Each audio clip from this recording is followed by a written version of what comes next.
This year, Anzac Day will be extra special for former Navy officer Mick Sharp because he'll be marching alongside his fellow servicemen for the first time in more than a decade. The young dad was struck down with Parkinson's disease in his early 30s, and it made many simple tasks, including walking a short distance, impossible. I am ready. I am ready. It'll be a very special day, very emotional day. When Mick Sharp marches alongside his fellow servicemen this Sunday, the former Chief Petty Officer in the Royal Australian Navy will be savouring every moment of the long walk. It's a very satisfying day.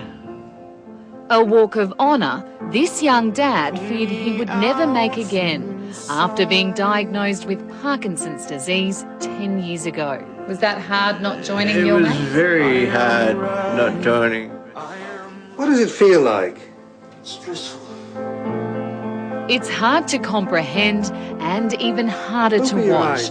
But in the prime of his life, at the height of his Navy career, Mick Sharp's body began failing him. Are you trying to control that arm at the moment? Yes. Mick is seeing this video for the first time. Very painful to watch, actually. Shortly after these pictures were taken, Had wild movements. I couldn't sit up.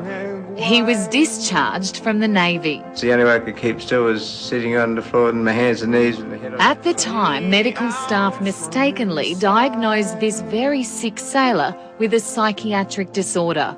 But a change in doctor and medication eventually revealed Mick actually had the onset of Parkinson's. When the doctors finally diagnosed you with Parkinson's, what did that feel like? It was a relief in the end. I tell you, if I had stayed the way I was, I wouldn't be here now. I'd have jumped off a bridge somewhere. Parkinson's disease starting in the early 30s is unusual. Neurologist Dr. John O'Sullivan is part of the incredible medical team that has turned Mick's life around, thanks to relatively new surgery called Deep Brain Stimulation. Couldn't be better.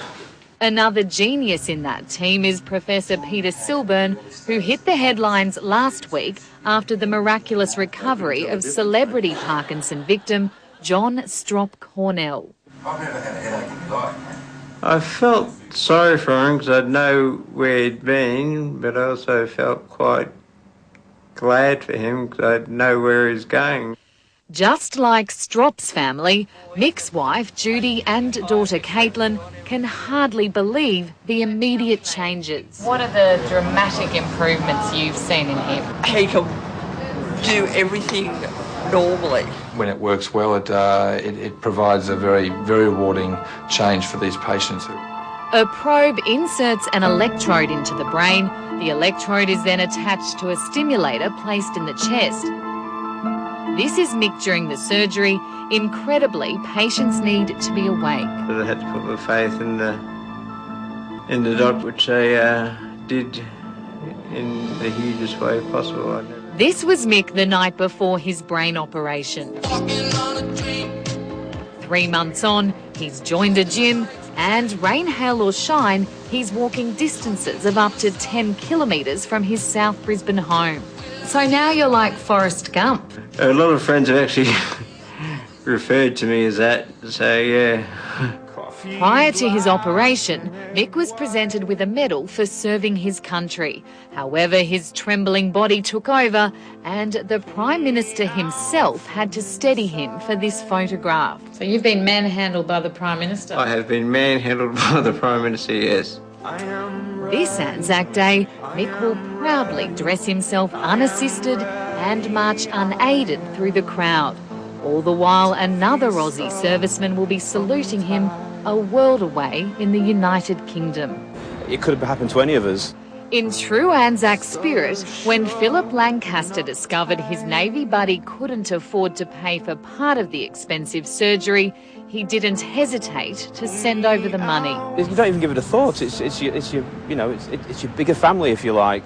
The pair met as 15-year-olds undergoing training in Perth.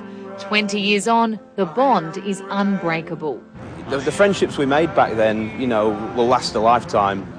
You can always count on them. when the chips are down. What does that say to you about mateship in the Navy? There's nothing else like it. There's no stopping this sailor now.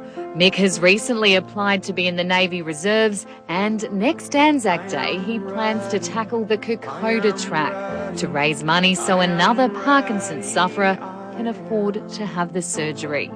I just want them to know that there's light at the end of the tunnel.